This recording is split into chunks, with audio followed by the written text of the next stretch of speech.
little fox.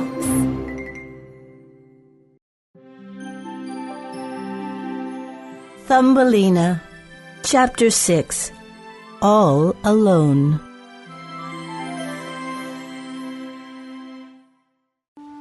Thumbelina felt like crying. She was scared, hungry, and lonely.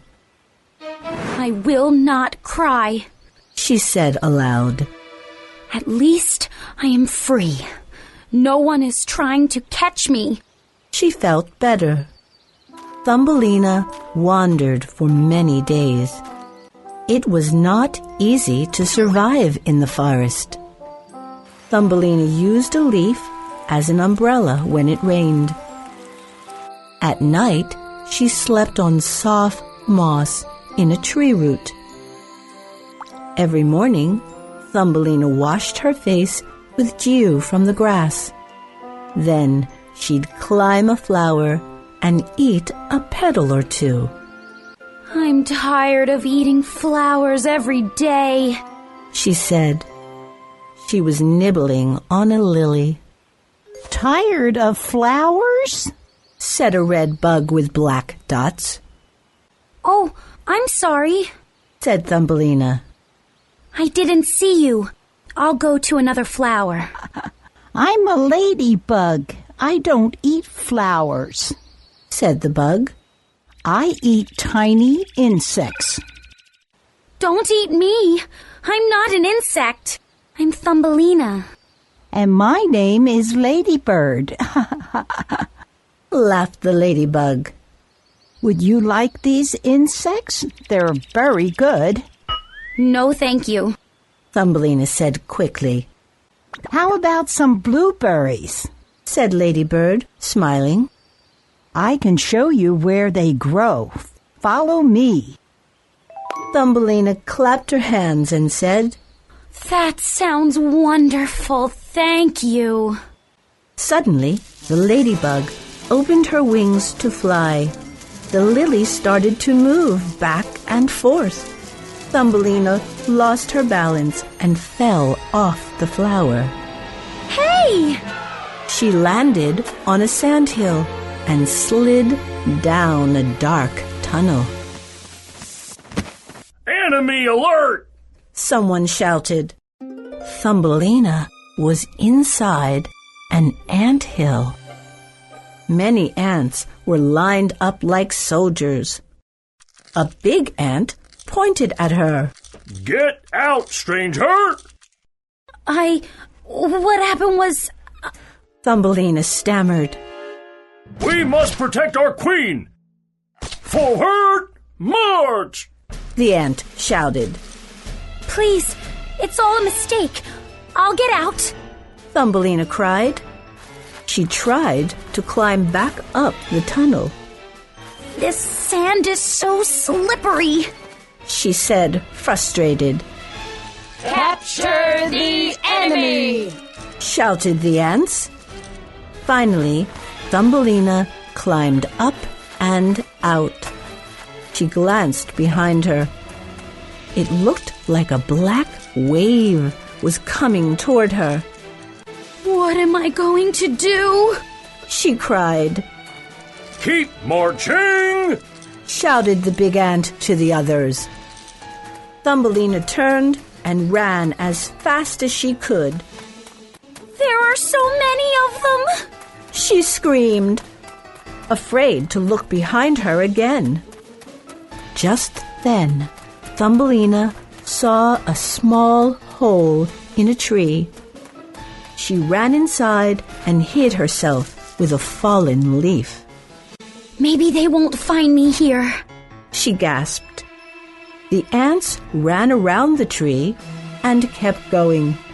Their voices faded. Capture the enemy! At last, Thumbelina could not hear them anymore. Thumbelina was safe for now.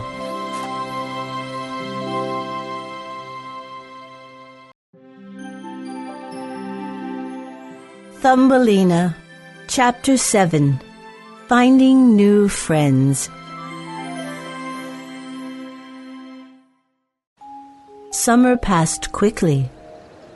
The leaves started to fall from the trees. Thumbelina was tired, and her clothes were torn. Thumbelina noticed some nuts on the ground. She picked up a small one. Hey, that's mine, Yelled a squirrel. I found it first. She said stubbornly. Okay, I guess you're getting ready for the winter too, Replied the squirrel. Winter? Said Thumbelina. What's that? Surprised, the squirrel shook her tail. Winter is when it gets cold, silly. Said the squirrel. Food is hard to find. You have to gather and store food. That's what I'm doing. The squirrel grabbed another nut and quickly ran up a tree. The days did get colder, and food was hard to find.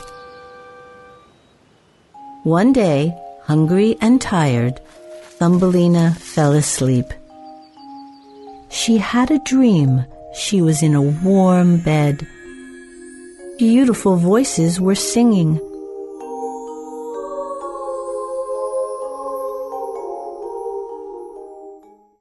Thumbelina woke up. She wasn't dreaming. Where am I? She asked, rubbing her eyes. You're safe, dear. Said a bird. Thumbelina sat up. She was inside a bird's nest. We thought you needed help. So we brought you to our house, Said the bird. I'm Maggie. I heard something lovely, Thumbelina said, after introducing herself. We were singing. Said the other bird. My name is Chris. I haven't sung in a long time. Said Thumbelina. I used to sing when I was happy. Well, not all songs are happy ones. Said Maggie. What do you mean? Asked Thumbelina. Chris and Maggie looked at each other. All songs are different. Said Chris. Listen to this one. Da da da da da da da da da da. His song was short and almost angry. You sounded upset. Said Thumbelina. Chris nodded. That was an angry song. Can you guess this one? Asked Maggie.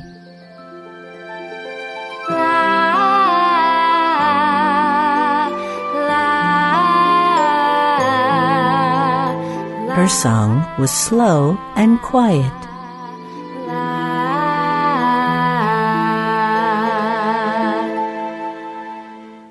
No, I can't.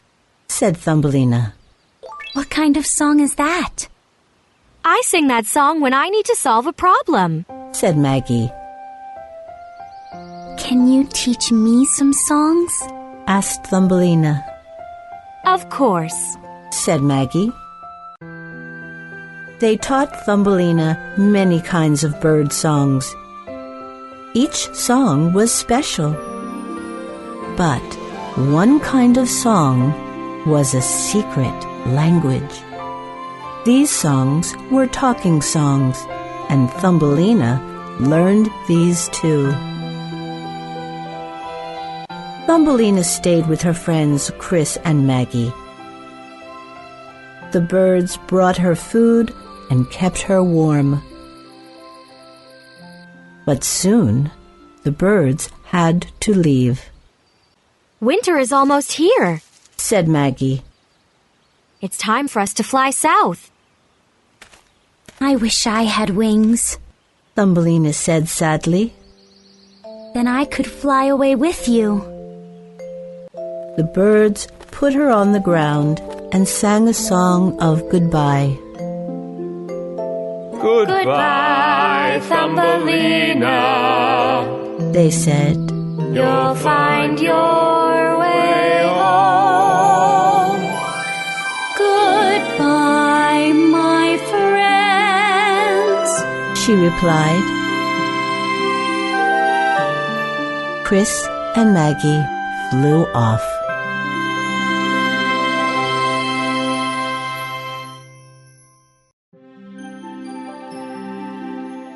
Thumbelina, Chapter 8, Meeting Mrs. Gray.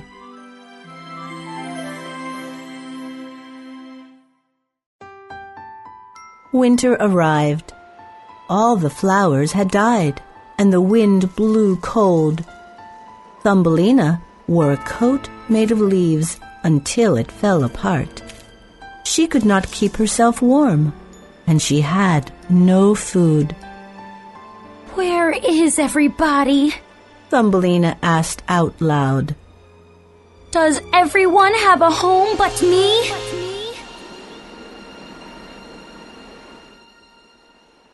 One morning, Thumbelina woke up in a dried-up cornfield. Big snowflakes fell around her. I need to find shelter, she said, looking in every direction. Just then, Thumbelina saw a dark hole by a corn husk. That looks like a good place to sleep, she said. I'll just curl up inside for a while. Thumbelina walked over to the hole and peeked in. Why, there's a door here, she exclaimed. As she started to knock, the door opened. Goodness me! A mouse cried. You look half frozen. Come inside at once. Thankfully, Thumbelina took one step forward. Wait, wipe your feet first, said the mouse. She pointed to a mat on the floor. When Thumbelina finally got inside, the house was warm and cozy. It was very clean, too. I'm Thumbelina, she said. You have a lovely home. I know. I'm Mrs. Gray. Now, wait here. I'll bring you something to eat. Thumbelina sat on a chair and fell asleep right away. When she woke up, Mrs. Gray fed her. Then Thumbelina fell asleep again. She was very weak. Poor little thing, said Mrs. Gray. I'll take good care of you. And she did. Soon, Thumbelina was feeling stronger. How can I thank you? She asked Mrs. Gray one day. Mrs. Gray was polishing her furniture. She thought for a minute.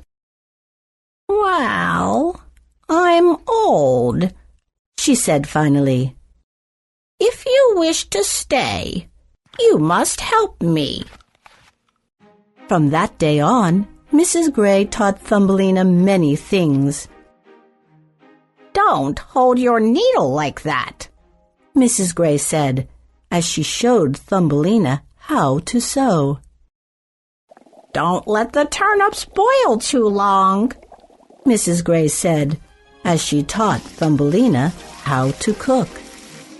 Thumbelina was a fast learner. Everything Mrs. Gray said, Thumbelina did. One day, Mrs. Gray watched Thumbelina sewing. She's doing it just the way I taught her, Mrs. Gray said to herself proudly. Then, for the first time, Thumbelina began to sing. La da da da da da da. La da da da da da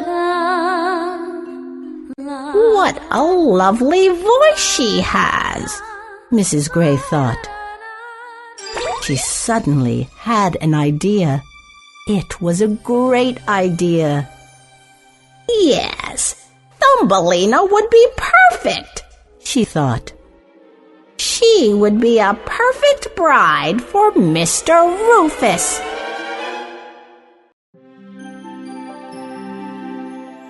Thumbelina, Chapter 9, Mrs. Gray's Plans.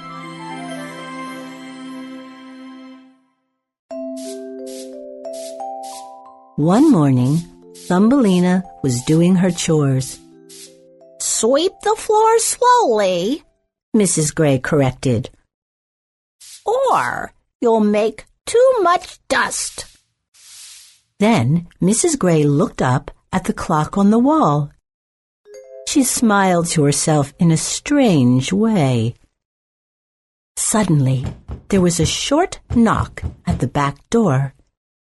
"It's Mr. Rufus!" exclaimed Mrs. Gray as she opened the door. Mr. Rufus was a large brown mole.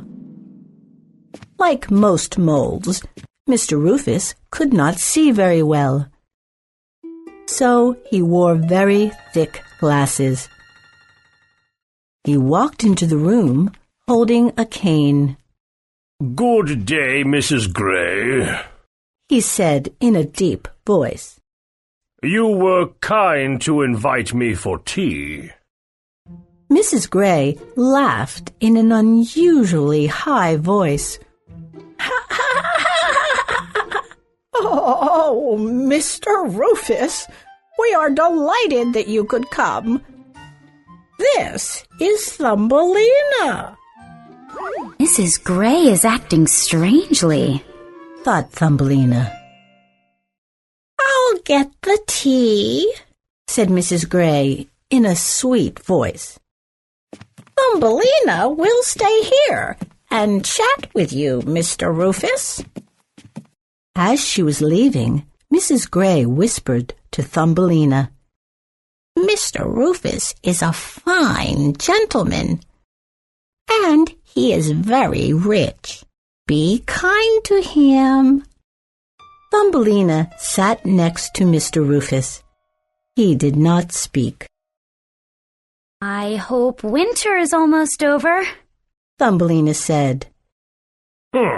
Winter is never long enough, said Mr. Rufus with a grunt. But it's so cold, said Thumbelina. Not where I live, said Mr. Rufus, and he grunted again. I live in the deepest hole around here. But isn't that too far underground? You can't see. Thumbelina glanced at his thick glasses. I mean, you wouldn't feel the sunshine or hear the birds. Bah! Mr. Rufus waved his hand. Who needs sunshine? And birds are horrible. They're messy, they steal food. Thumbelina thought about Pete, Chris, and Maggie. I don't agree with you, sir, she said. I have bird friends. They are very kind. They taught me many songs.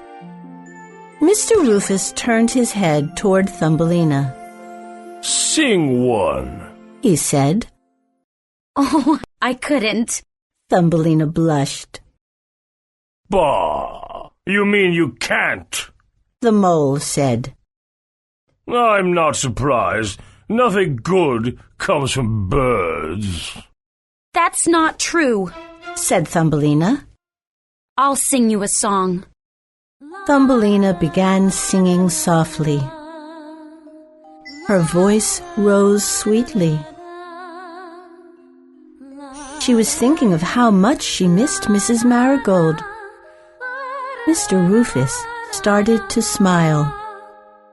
"It's working," Mrs. Gray said, watching from the kitchen. Mrs. Gray was right, thought Mr. Rufus.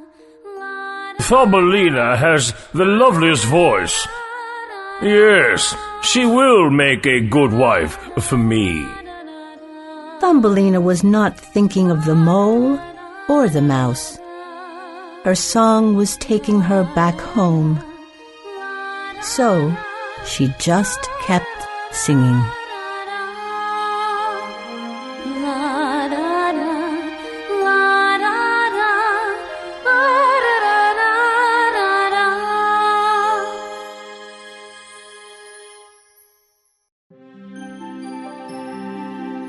Thumbelina, Chapter 10, Getting Ready for a Wedding.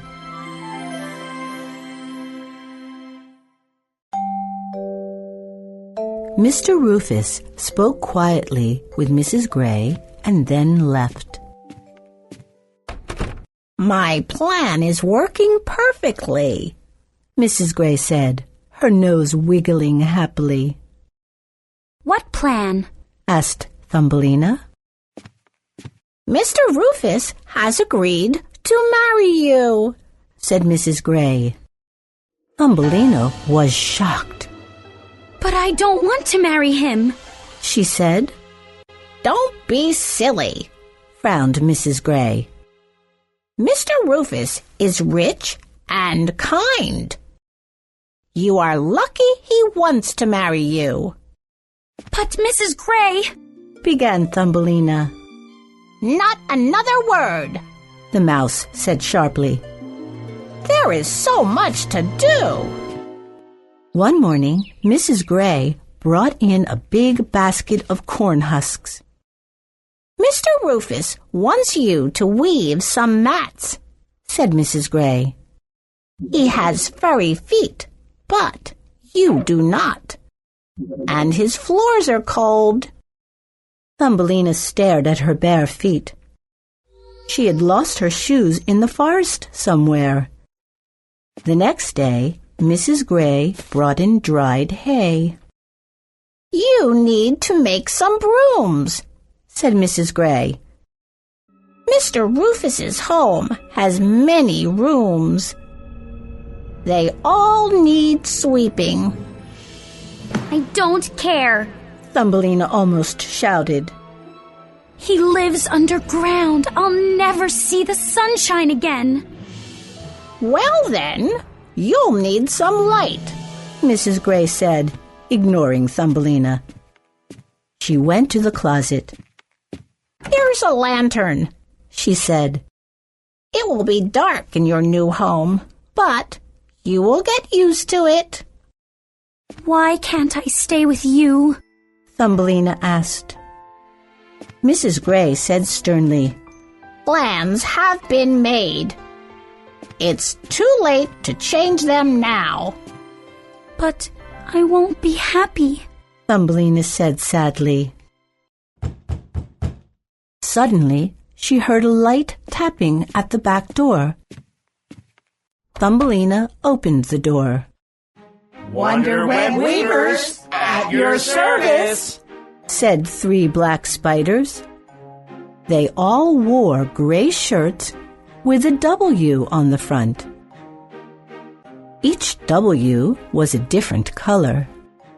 Mr. Rufus hired us to make your wedding dress, said the spider with the gold W. How kind of Mr. Rufus! Mrs. Gray clapped her hands. The spiders measured and spun almost at the same time. We won't need much lace, said the spider with the red W. She has a tiny waist. She is a bit thin, agreed the spider with the green W. The wedding dress seemed to appear before Thumbelina. As she watched the spiders, tears came into her eyes. I need some fresh air, she said quickly. Thumbelina, Mrs. Gray said sternly. But Thumbelina ran outside. It was cold but sunny. I'm tired of everybody telling me what to do, she shouted into the air. I don't want to get married. I don't want to live underground. But nobody heard Thumbelina.